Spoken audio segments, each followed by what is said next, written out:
Hello, everybody, and welcome to this week's Bodacity Show. I'm your hostess with the very mostest, Jeanette Anderson. I'm here to bring you another bodacious expert, Stacy Braiuca, so that we can talk about finding your formula for creating work-life balance and whether or not that's a myth or possible. How do you do that? Because I know a lot of you are struggling right now with having changed how you do what you do, your work, your format. Perhaps you're going through another round of changes. How do we create that balance? I'm excited to have Stacy here today. Hi, Stacy. Hi. I'm going to do the formal introduction as always, and then I'll ask her some questions, and then we'll get going on getting some information about finding your formula for work-life balance. If you've got questions, as always, put them in the chat below. Whether we get to them now or after the show, then either Stacy or I will respond. We would love to hear your questions. Let me tell you a little bit about Stacy. She is affectionately known as the Technology Therapist and Squirrel Wrangler, which I love that part of it. After 25 years as a therapist, she knows that humans want to change but don't know how or don't want to do the work to change. Change is a constant yet vital to life. She spent her career guiding others through the change process and is on a mission to spread tenacity and life balance to the world. As a geek in a non-geek profession, social work and public health, she observed the stress and limitations in productivity, technology fear caused for her co-workers. This led her to combine her loves into one space to solve their fear from a geek and a therapist unique combined perspective. Now, entrepreneurs and thought leaders hire her to develop sustained passion and purpose because most are not fully using the tools, resources, and systems they already have. They can't keep up with everything, and they're not investing enough in themselves. She joins with them to co-create new paradigms, plans, and processes to be more efficient, healthy, and reap the rewards of their lives. Bottom line, without the right formula, you can't sustain all of the things that you love. Welcome, Stacy, to the Bodacity Show. Happy to have you. I am excited to be here All for right. lots of reasons. That was a lot of the background of where you came from and your unique Mhm. combination of skills in terms of being a social worker and that the what most people think of as a very artistic field, and then the technology background, which a lot of people think of as a very mental or heady field, and bringing those together, which is a unique ability to synthesize the two. Tell me something that we wouldn't know about you by reading your bio or going to your website, and the juicier the better. Tell us something about you. One of the things is that I have a hot glass studio. Oh. And I trained myself to make marbles and beads as a lamp worker. Oh, cool. Mhm. As a lamp worker. Lamp working is what they call the process where you make marbles or beads out of soft glass. That's very cool. It just never occurred to me because I've blown glass, but it never occurred to me that it's a glass worker that makes marbles. I don't know why that never occurred to me. That's very smart. That was actually one of my favorite things to make is marbles, especially or beads, that very large beads that have scenes in them, an aquarium bead. Oh, cool. Yeah, That's that's nice. like some of my favorite. And interestingly, and I don't know that I thought about it until just now, is one of the things that drew me to that was both the science part of glass and lamp working and the artistic part. Again, I must have to use right and left brain no matter what I do. Your default. Yep. You're a Renaissance woman. All right. Let's talk a little bit about work-life balance and tell me how you think about it, because I know that from my perspective, balance is this nebulous thing that a lot of people chase after, but is not necessarily true, because what one person would consider balanced is not for another person. And at different stages Mhm. of our life, what we consider quote unquote balance is very different, right? I'm an older woman who's single, and balance to me is working a lot and having some fun, but I don't have a lot of Mhm. family stuff. How do you think about and define balance? What does that mean to you? Well, I love that you bring up that balance is not a static um, situation.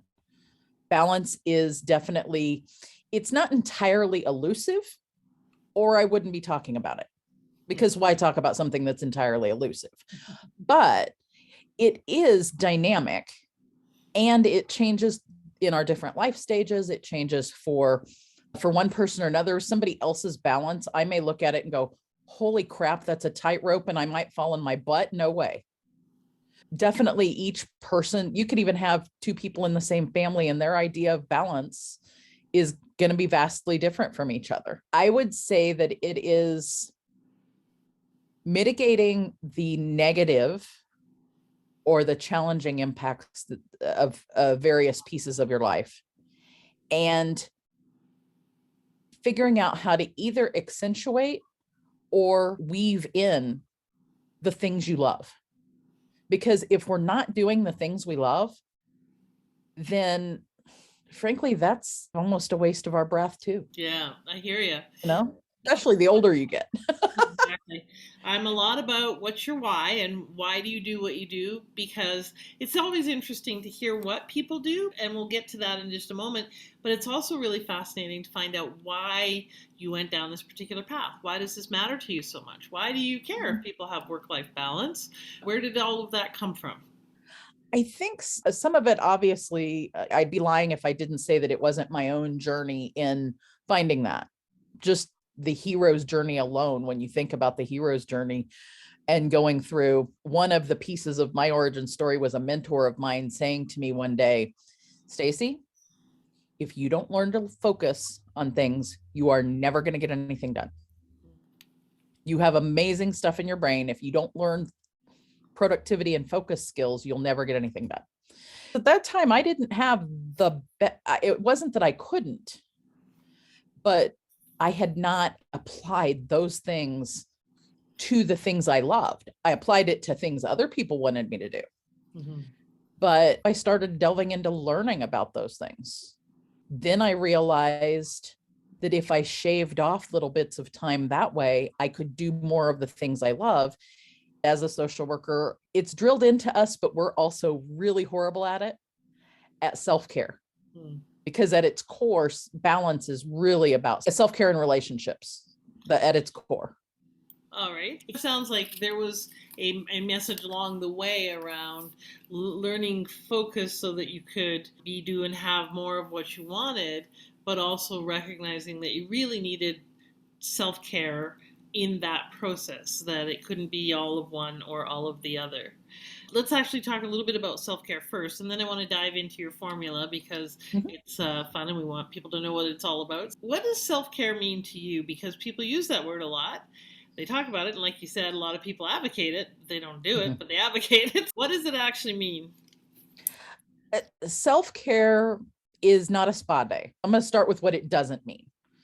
Self-care can be a spa day, but that's not the only thing that self-care is. Self-care is not the opposite entirely of a good work ethic. Self-care, in fact, is part of a good work ethic. But it's any of those activities that fill your cup. I think back very recently to something a lesson you gave me one day that hit home about self-care. It was about filling up your cup and having that whole idea of putting your oxygen mask on. And that if your cup has holes in it, poked into it, you can't fill the damn thing up. Right? I won't go into the whole lesson that you gave me, but I have actually repeated that has become part of my repertoire. Thank you very much. You're welcome. Of the way to describe that, because the main idea of if you have an empty cup or if you have a cup that has holes in it, you are not going to be able to do any of the other things you love. The idea of if you you can't sustain the things you love if you do not have balance and self-care.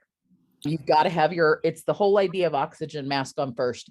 And it's as diverse, self-care in and of itself is as diverse as us as human beings. Because I guarantee whoever's self-care is garden, yay, go do it. I will help you harvest out of the garden. I'll help you snap sugar peas all day long, but I'm not going to play in the dirt to grow them. Yeah. I'm not a mud pie girl. Never have been. Yeah, not your idea of a way to decompress and Yeah, relax or no, enjoy yourself. Yep, I hear yeah. you. Tell us about your formula and how did you come to this formula as well? Let's start with that. How did you come to the formula, and then tell us about this formula, and then we'll talk about how people can find their own formula or modify this for themselves. This formula is made to be modified for everyone. It's been in my head for over 20 years. It took some significant and deliberate coaching to get it to finally come out of my head. Some coaching, some meditation, and some serious inside work for myself to get it to come out of my head in a way that may have had some understanding for other people. It came from me putting together my background as there's pieces of public health in the formula. There's pieces of social work in the formula. There's pieces of geek girl and technology in the formula. There's a little bit of business in there too. It really stems from what I call, I'll just explain it, and I'm going to explain it super quick. This is the atmospheric view. Maybe from Mars view of the formula. This symbolizes our work-life balance, the right and left sides of the brain.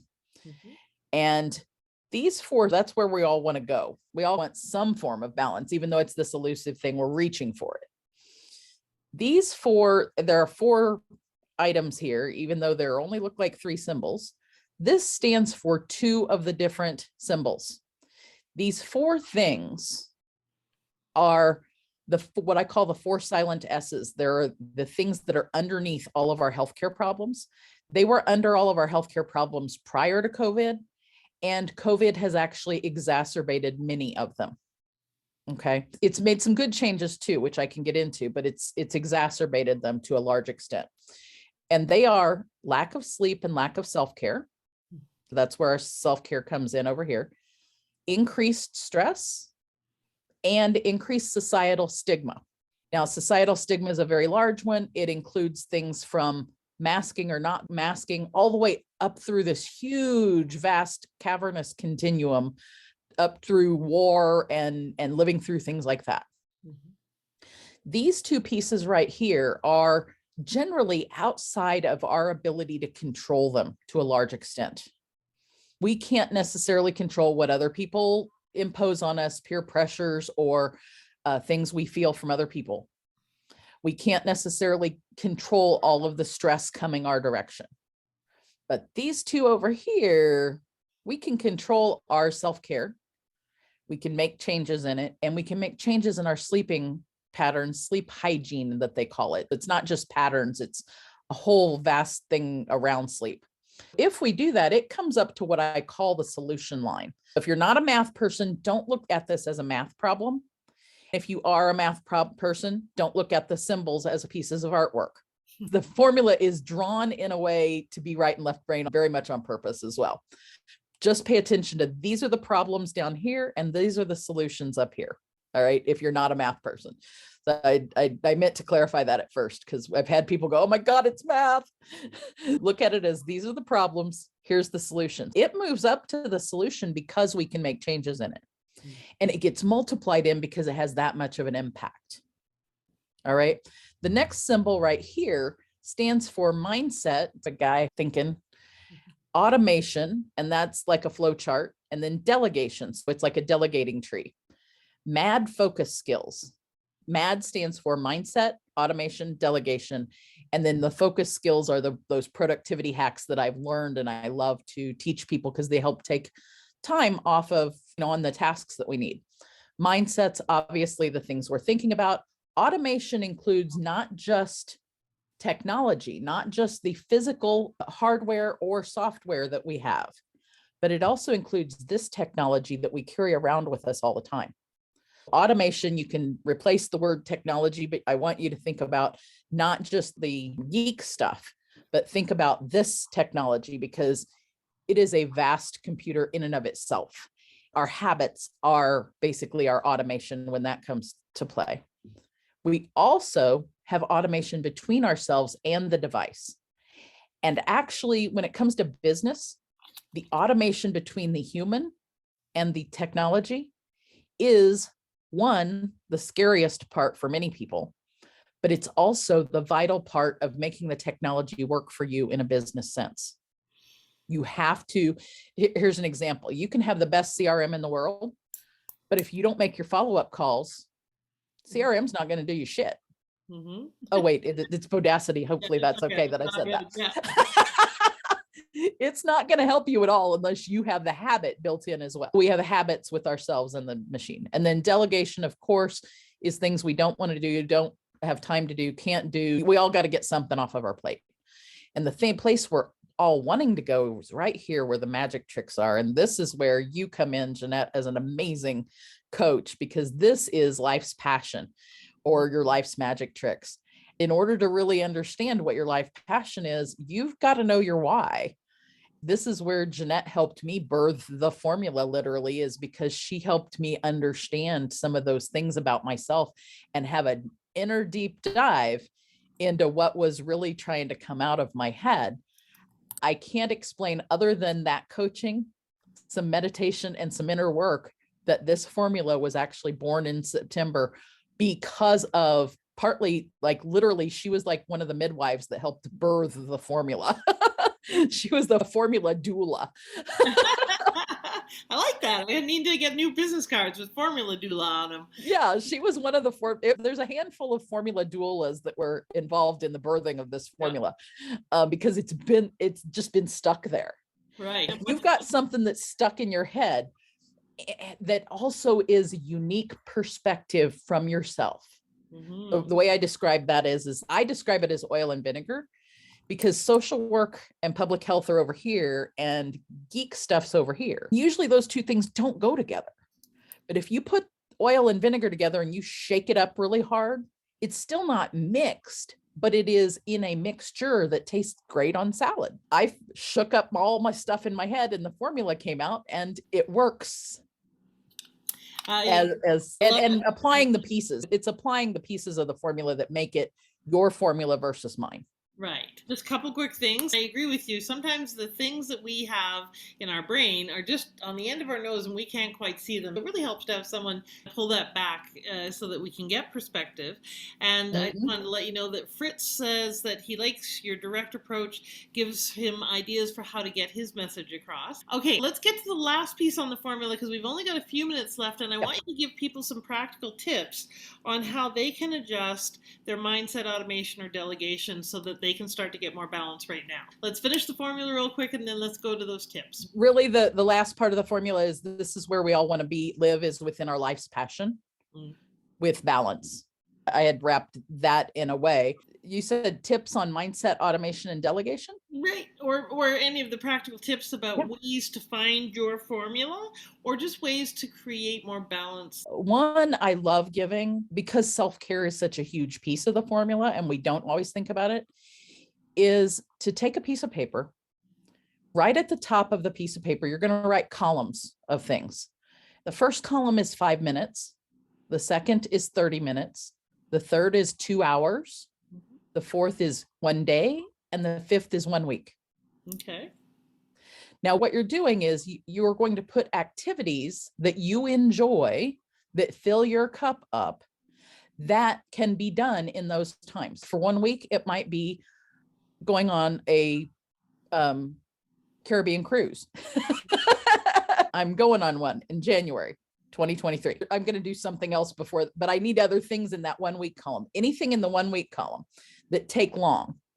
1 day, what are things that you could spend a day doing that really don't fit in 2 hours and don't fit in? You fit the things in. Now, some things that you write in your 5 minute column will also fit in your 30-minute column and really in maybe in your 1 to 2 hour column. Okay. They can go in more than one column. There's no hard and fast rule there.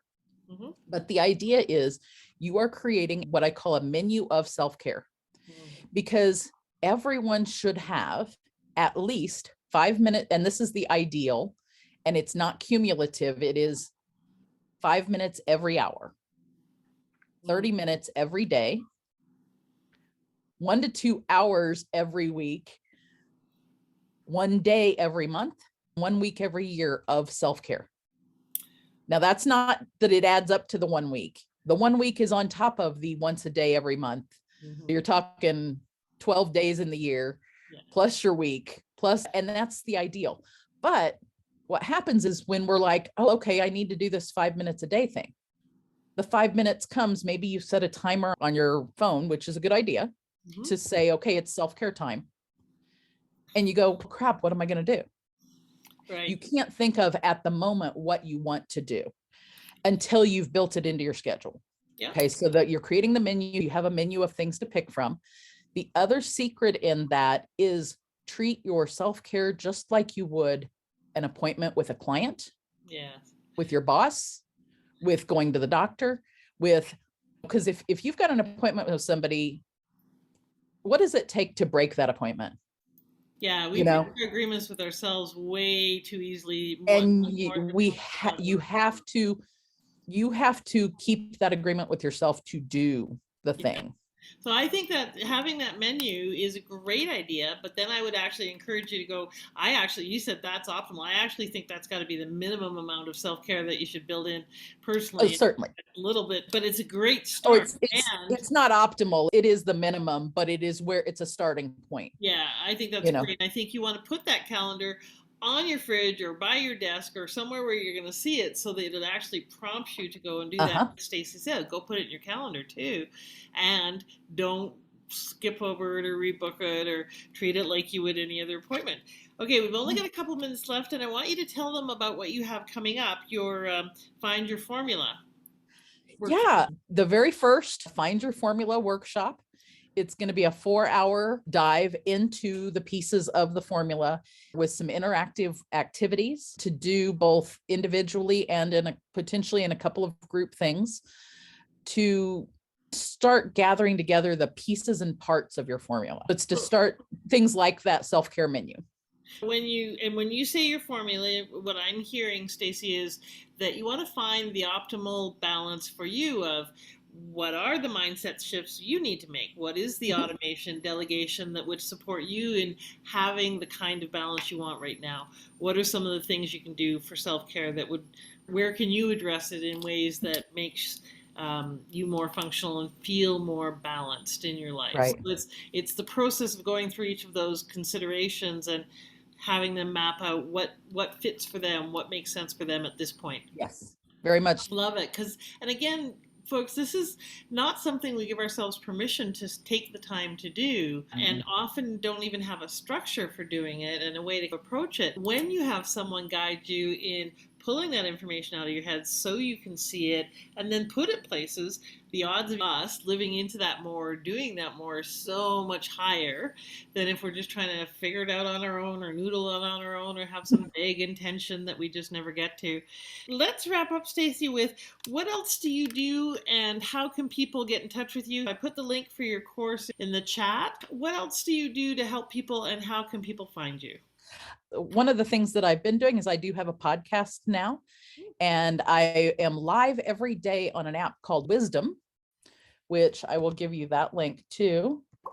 Is that your app or the other app? It is an app very similar to Clubhouse. I record on Wisdom every day, Monday through Friday, but the podcast itself you can find in my app. The recordings, if you want to join me live, come over to Wisdom. Now, the thing is, I think some of you, if you've heard me before, one of the things I say is give yourself grace. I give myself the grace to not have a specific time of the day that I go live. Okay. So I can't promise you what time I'll be live on Wisdom, but I can promise you can go and listen to my shows there or listen in the podcast. And then if you can you can do a little notification thing to find out when I go live.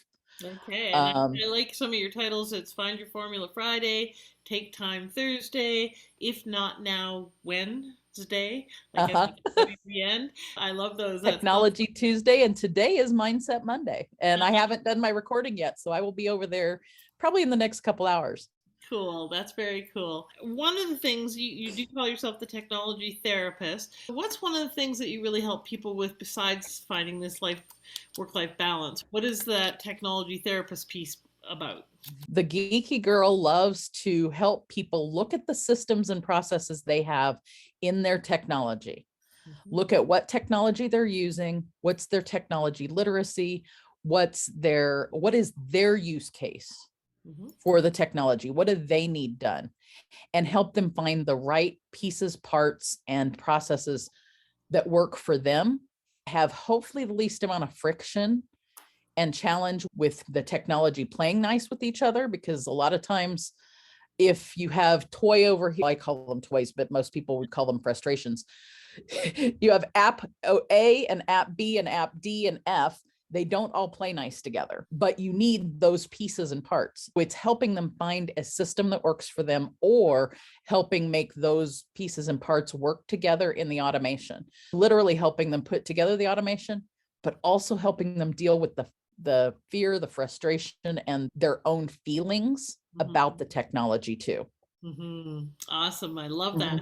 All right, folks, if you are having some challenges with technology, and I don't know who's not, frankly, these days, but then you can talk to Stacy about how can you tame those technology terrors and so forth, but also how can you deal with some of those frustrations and look at it more holistically. Like, how do you look at it as an entire system, not just this solution for this one problem here? Because that's what a lot of people do, is take things out of context. And how do you create that solution within an overall plan to support you in creating your formula for work-life balance and for happiness and joy and resiliency and sustainability and all of those wonderful things that we want and sometimes have, but not always. If you've got questions for Stacy, then please put them in the Facebook group below this video. Make sure you tag her because she's a member of the group, and so she'll see that and answer your questions. We want to really thank you all for being here today or watching this show after the show, because a lot of you watch it in the week after or 2 weeks after. If you've got ideas or questions or requests for specific content or expertise,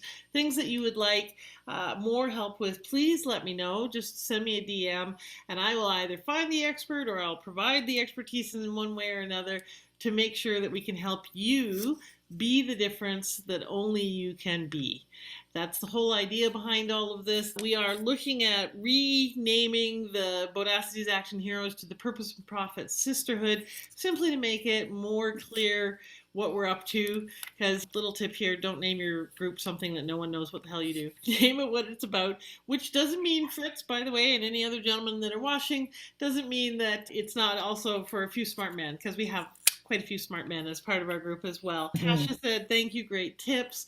My encouragement, hi Tasha, hi, long time no see, is to really hear the part that Stacy said about, and I think this is one of the things that I love about you, Stacy, is your strong stand for people to really take care of themselves, because it's not selfish, it's actually you really taking care of the rest of the world, because you're more resourceful, you have more to give, you're more present, you're happier, you're bringing the part of you and your passion to the table that the world needs. That whole self-care, you don't just let that be a, yeah, I should do that, and then go away and get busy and forget to do that. It's a great trip. Go and do it. Put it up on your fridge, and then actually do the things on the menu. There's the secret of all of this. That is So, the secret. thank you for being here, Stacy. Great to see you again, my friend. And thank you, everybody, for being here. Have a bodacious week. Bye, everybody.